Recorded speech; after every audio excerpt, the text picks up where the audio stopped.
샬롬. 오늘 하루도 하나님께서 우리들에게 24시간의 풍성한 생명의 시간을 허락하셨습니다. 오늘 하루도 하나님의 영광을 위한 여러분들의 온전한 하루가 되시기를 주님의 이름으로 축원드립니다. 오늘은 열왕기상 2장 1절로 46절의 말씀을 나눕니다. 다윗이 자신의 임종을 앞두고 솔로몬에게 유언을 남기고 있습니다. 본문 1절로 12절의 말씀입니다. 다윗이 죽을 날이 임박하매 그 아들 솔로몬에게 명하여 가로되 내가 이제 세상 모든 사람이 가는 길로 가게 되었노니 너는 힘써 대장부가 되고 내 하나님 여호와의 명을 지켜 그 길로 행하여 그 법률과 계명과 율례와 증거를 모세 율법에 기록된 대로 지키라. 그러면 내가 무릇 무엇을 하든지 어디로 가든지 형통할지라. 여호와께서 내 일에 대하여 말씀하시기를 만일 내 자손이 그 길을 삼가 마음을 다하고 성품을 다하여 진실이 내 앞에서 행하면 이스라엘 왕위에 오를 사람이 내게서 끊어지지 아니하리라 하신 말씀을 확실히 이루게 하시리라.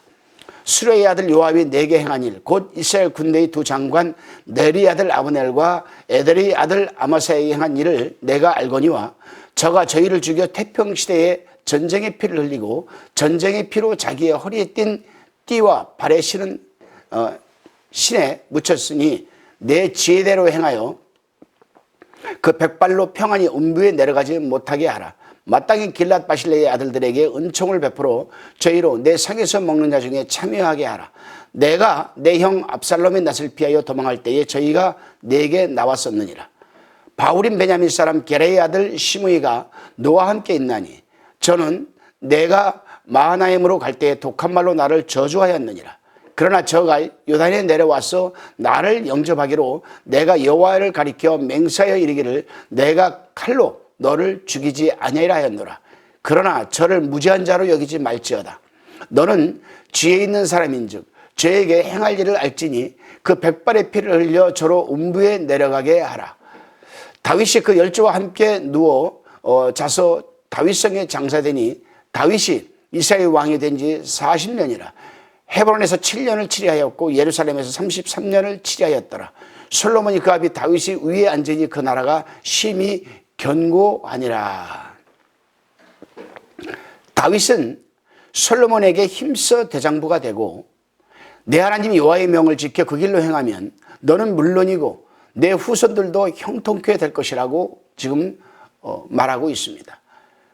본문 2절에서 힘써 대장부가 되고 하였는데 여기서 힘써라는 히브리어 단어는 하자크라는 단어입니다.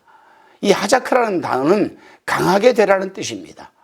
또한 대장부에 해당하는 히브리어 단어는 이시라는 단어입니다. 이시. 이 이시라는 단어는 남성적인 특성을 가리킬 때 강조하는 단어입니다. 그래서 힘써 대장부가 되라는 말은 원어적으로 얘기를 한다면은 아주 강한 남자가 되라는 겁니다. 강한 남성이 되라는 겁니다. 이 단어는 모세가 여호수아에게 당부한 유언이기도 합니다. 따라서 당시 솔로몬이 약 20세 정도였을 것으로 추정한다면 아도니아의 반란과 당시 복잡한 정치적인 상황에서 솔로몬이 마음을 강하게 하지 않으면 안 되었기 때문에 마음을 강하게 하여서 나라를 다스리라고 주문을 지금 하고 있는 것입니다. 본문 13절로 25절의 말씀을 우리가 살펴보게 되면은 다윗이 죽고 솔로몬이 왕위에 앉으면서 나라가 견고하게 자리 잡아가고 있습니다. 그런데 솔로몬은 자신의 아버지 다윗이 자신에게 한 유언의 말 가운데 요압의 문제와 바실레의 아들들 문제 그리고 시므이의 문제가 마음에 걸렸는지 아버지 다윗이 한 말을 떠올리면서 문제를 지혜롭게 해결해 나갑니다.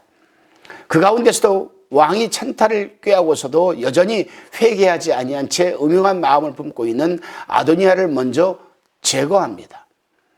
그런데 여기서 우리는 아도니아가 왜 솔로몬의 아버지 다윗이 품었던 수냄 여자 아비삭을 자신의 아내로 요구하였는지 한번 살펴볼 필요가 있습니다. 물론 아도니아가 아비삭을 요구한 것은 그녀의 아름다움에 반했기 때문일 수도 있습니다. 그러나 선왕의 첩을 아내로 삼음으로써 자신의 왕위를 널리 인정받던 고대 근동의 관습에 의거해서 볼 때에 이러한 아도니아의 요청에는 여전히 왕위에 대한 욕망과 음모가 숨겨져 있음은 솔로몬 알아차린 겁니다. 그래서 솔로몬이 모친인 밧세바가 자신에게 와서 아비삭을 아도니아의 아내로 주라고 청혼했을 때 저는 나의 형이오니 저를 위하여 왕위도 구하옵소서라고 말했던 것입니다. 그렇습니다, 여러분. 모친이 청혼을 거절하고 형제를 죽인 것은 무자비하다고 비난할지 모르겠지만, 그러나 가장 중요한 것을 위해 중요하지 않은 것을 희생시켜야 할 경우가 때로는 있는 것이 아니겠습니까?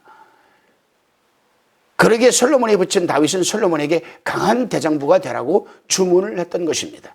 따라서 솔로몬은 사사로운 혈연에 매이지 않고 아도니아의 죽임을 결단한 것입니다. 우리 하나님의 사람들도 마찬가지입니다.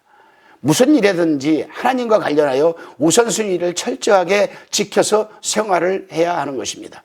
그렇지 못하면 덜 중요한 것이 차츰 나의 시간과 정력을 소비시키게 되면서 이것도 저것도 아무것도 하지 못하게 될 것이 뻔하기 때문입니다. 다시 본문 26절로 35절에 대한 나눔입니다.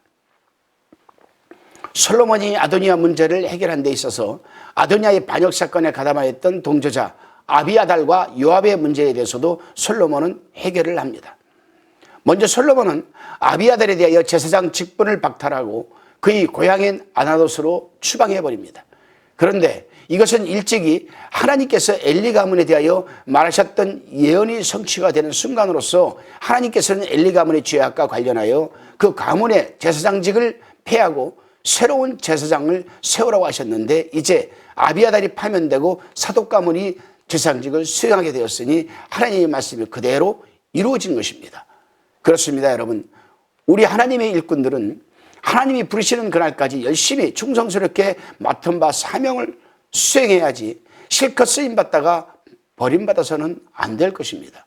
그러기에 사도 바울은 고린도전서 4장 1절로 2절에서 고린도 성도들에게 권면하기를, 사람이 마땅히 우리를 그리스도의 일꾼이요 하나님의 비밀을 맡은 자로 여길지어다. 그리고 맡은 자들에게 구할 것은 충성인이라고 했던 것입니다. 다시금 본문 36절로 46절에 대한 말씀을 우리가 나누어 보게 됩니다. 솔로몬이 아도니아, 아비아달, 요압과 더불어 4대 국적 중 하나인 시므이마저 이제 척결합니다. 시므이는 사울 가문을 추종하던 베냐민 지파로서 일찍이 다윗에게 지독한 저주를 퍼부었던 자로서 언제라도 다윗 왕조에 등을 돌릴 수 있는 소지가 다분한 자였습니다. 그러나 다윗은 자신이 시므이에게 한 약속이 있었기 때문에 시므이를 처단할 수 없었고 대신 솔로몬에게 처벌을 부탁하였는데, 이제 솔로몬이 아주 슬기롭게 시므이를 처단하고 있습니다. 그렇습니다. 오늘날 인간들이 살아가는 모습을 보면 권모와 술수로 서로 속고 속이는 일들이 반복되고 그로 인한 서로에 대한 원망과 저주로 가득 차 있습니다. 그러다 보니 평범한 일상에서도 타인과의 반목이 심화되고 그렇게 상처받은 마음은 타인을 향하여 미움과 욕설, 저주 따위를 내뱉고는 합니다. 그러므로 비록 그리스도인이 아니라 할지라도 우리 모든 사람은 마땅히 혀를 조심해야 할 것입니다. 왜냐하면 혀에는 자칫 잘못할 경우 사람을 죽일 수도 있는 독이 가득하기 때문이 아니겠습니까? 오늘 하루도 여러분, 우리의 혀를 조심하시기를 바랍니다. 그저 아름다운 말, 선한 말, 하나님께 영광 돌리는 말만 하시면서 하루를 승리하시기를 주님의 이름으로 축원드립니다. 기도하시겠습니다. 주님, 오늘 하루도 시작됩니다. 하지만 선뜻 하루의 삶을 살아내기 위한 발걸음이 무겁기만 합니다. 오늘도 곳곳에서 일어나는 권모와 술수 가운데 서로 속고 속이는 일들이 반복되고 교만한 인간의 이기심이 서로를 찌르고 상처 주는 일들이 다가올지 모르기 때문입니다. 그러나 주님, 우리 하나님의 사람들은 결코 그러한 자리에 서 있지 않게 인도하여 주시고 또한 붙들어 주옵소서. 어떤 상황에서도 하나님의 섭리와 인도하심을 기억하며 믿음의 자리를 지켜내게 하옵소서. 믿사옵고 감사드리오며 예수님의 이름으로 기도드리옵나이다. 아멘.